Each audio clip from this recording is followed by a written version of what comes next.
This is gonna make my man tits look enormous.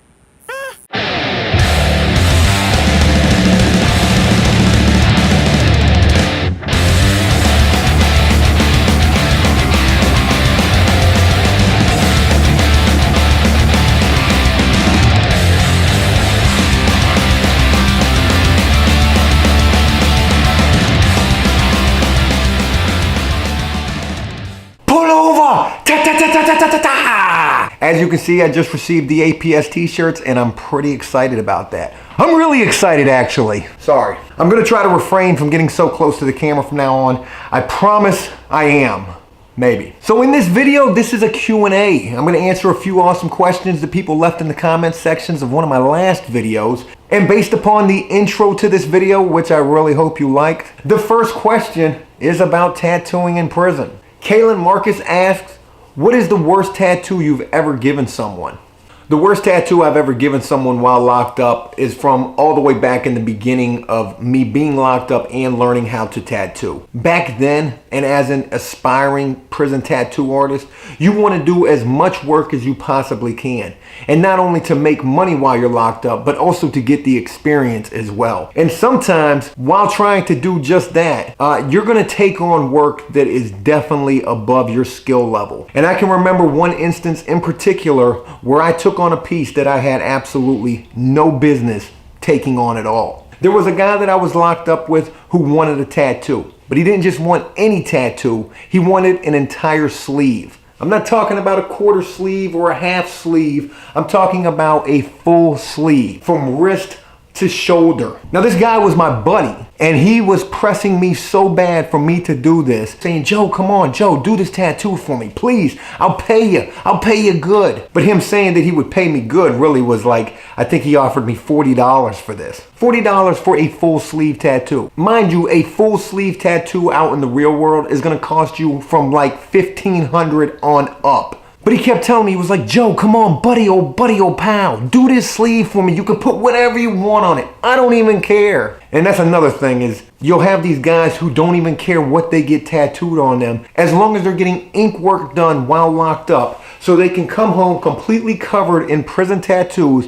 whether they're good or they're bad, and have a story to tell about getting ink while in prison. But he finally talked me into this. And mind you, I had absolutely no experience whatsoever with doing any type of sleeve work. Sleeve work entails all sorts of things. Either you're gonna freehand the whole thing if you're a Monster Beast tattoo artist, which I've seen Monster Beast prison tattoo artists completely freehand entire sleeves from shoulder down to the wrist, or you're gonna piece it out. You'll have certain pieces that you're gonna put and then you'll use filler work to fill in the rest. He finally talks me into this and we begin this sleeve process. And it starts out relatively fine. We take a few tattoo pieces and start piecing them in. It's coming along actually pretty well considering I had no prior sleeve experience whatsoever. That was until we went to do the filler work. There's all sorts of things you can use for filler work, whether it's smoke or it's flames or it's bars or it's chains or it's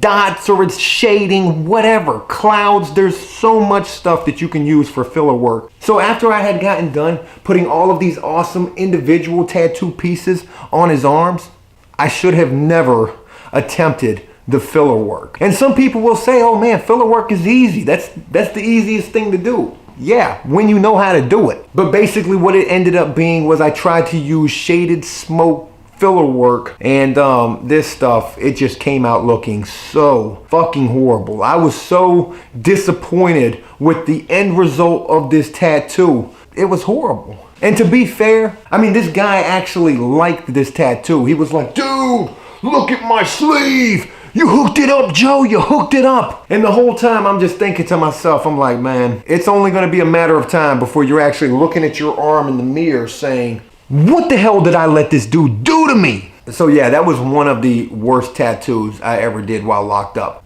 I really regret that sleeve piece tattoo, I do. Camilo Velasquez asked, did anyone ever try to frame you? And this is a really good question because while locked up, you will have people who will try to frame you or others in one way or another. No one ever did try to frame me, but if you want to talk about some real deal framing going on while locked up, You will have these guys who were locked up who are super weak, scared people who try to act like they're not. And they will have problems with other prisoners, the bigger, badder, tougher prisoners, and they won't do anything about it. They won't try to fight them. They won't have any kind of confrontation with them to tell them, hey, leave me the fuck alone or fight me, motherfucker. They won't do anything like that. Instead, what they'll do is they will put contraband underneath their mattress in their bunk area and then drop a note to the CO saying, hey, you need to go search such and such. He's got whatever. I've seen this be from weapons. I've seen this be from drugs. I've seen this be from all sorts of different things. And the reason certain prisoners do this is because they can't handle a beef that they have with another prisoner. So the only alternative they see fit is to put something in their bunk area that is considered contraband and also really, really bad. Then go run and tell the CO, hey, Scarface over there, he's got a fucking knife underneath his mattress. And then here come the COs right over there to that guy's bunk area, tearing his stuff apart, locking him up in the hole for something he didn't even do. I've seen that happen quite a few times. Yeah, bro, nah asks, After Prison Show, what's the most brutal thing you've ever seen in prison? I have seen so much brutal stuff while locked up, it would probably take me like a year to tell you all of these stories. But I'm going to give you two instances right here. The first instance was when I was in the jail. I had just come into a new cell block that was completely out of control. This was a maximum security cell block. In the jail, there are 3 different levels you can be in. Minimum, medium, maximum. And I had just come out of the hole after getting in a fight that I lost, and I was then put in a maximum security cell block. I walked into this cell block, I didn't know anyone in here, and I got in this cell block in the morning time, and it was right before lunchtime. It was probably like 1 hour before lunchtime. But as I'm putting my stuff away in my cell, I'm noticing so much tension in this cell block between everyone who lives in here and this one guy. I mean, it was like this entire cell block was against this one guy. I learned in that 1 hour that this guy was from New York. We are in Virginia. For whatever reason, everyone in this cell block had a problem with this guy because he was from New York. I don't know why, it's just what was going on. Well, lunchtime rolled around and everybody was getting their tray, and luckily I got my tray. I'm not even gonna lie. I mean, it was probably pretty lucky that I got my tray considering what happened next. I got my tray, I went back into my cell, I'm eating my lunch, and the next thing I know, I hear this guy, this prisoner from New York saying, hey, I didn't get my tray. I didn't get a tray. Hey, CO, I didn't get a tray. The CO comes back in and says, what do you mean you didn't get a tray? I put enough trays in there for everyone. Somebody took your tray then. And then the CO left. And as soon as the CO left, another prisoner said to this guy, what are you, a snitch, motherfucker? Who cares if you ain't get no tray? If you ain't get no tray, you better find out who took your tray and do something about it. And then that's when everything hit the fucking fan. The prisoner from New York, he wasn't soft at all. I mean, this guy was not scared at all. And this is crazy to think about, but he stood up and he said, whichever one of you motherfuckers took my tray, tell me you took it. I'm gonna fight you right now. And another prisoner stood up and said, motherfucker, I took it. Do something about it. They both squared up and began to fight. And no sooner than these two guys got to fighting, and I mean, they were going at it. It didn't take longer than 10 seconds before the rest of the entire cell block literally jumped on this guy. And I'm sitting there eating my beans. Oh my God, what the fuck did they just put me into?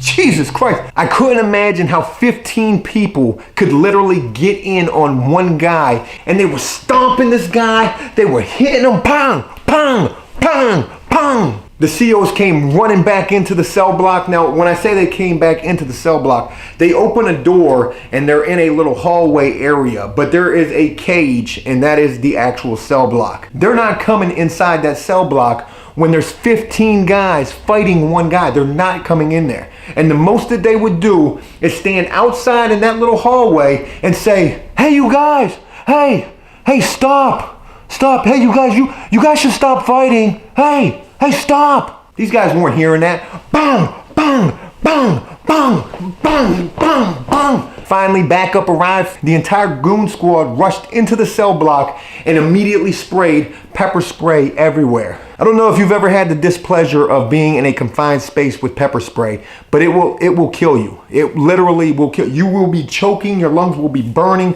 You cannot breathe at all. Your eyes are on fire. You can't see, you're tearing up. And this is what I'm dealing with literally like 1 hour after I came into this cell block. I'm sitting here through teary, blurry eyes looking into this cell block, looking at blood all over the ground, watching COs drag prisoners out through the front gate of the housing unit, into the hallway, and then away to isolation. And when it was all said and done, it literally was only me left and this prisoner from New York whose body was slumped on the floor, unconscious, bloody as a motherfucker. That was a pretty vicious attack that I had to witness.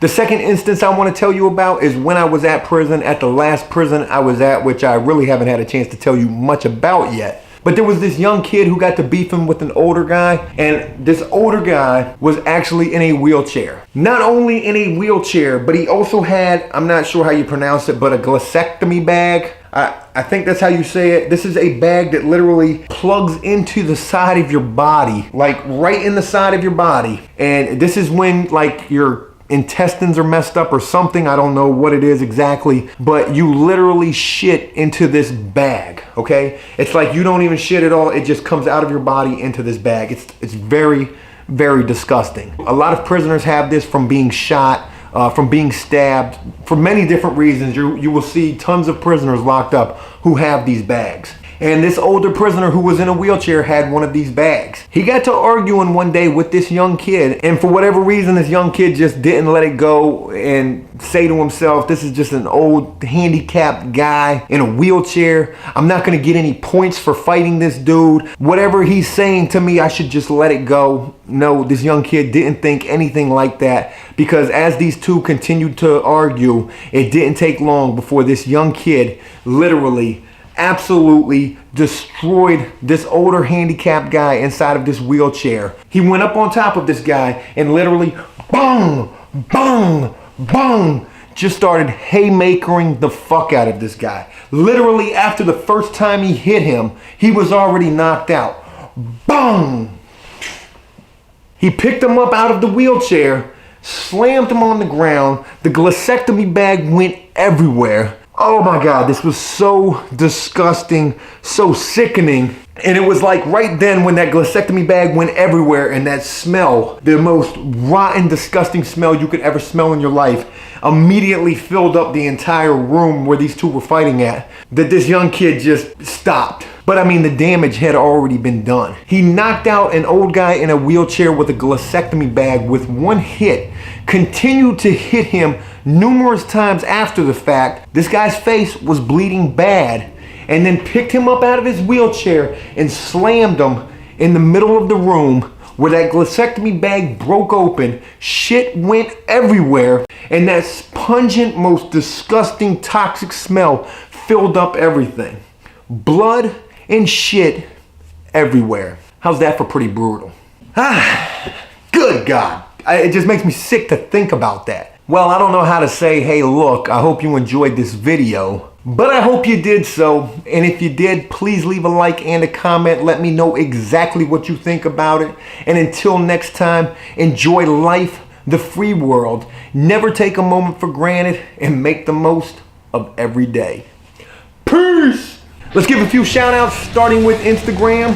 Let's shout out Steve Manos, Kalex, and Finbright. Special thanks to all of you for supporting After Prison Show on Instagram. From Twitter, let's shout out GJ, Dan, and Tony Tullis. Special thanks to all of you for rocking with APS on Twitter. For my last video, let's shout out Potato, E, and Jordan K.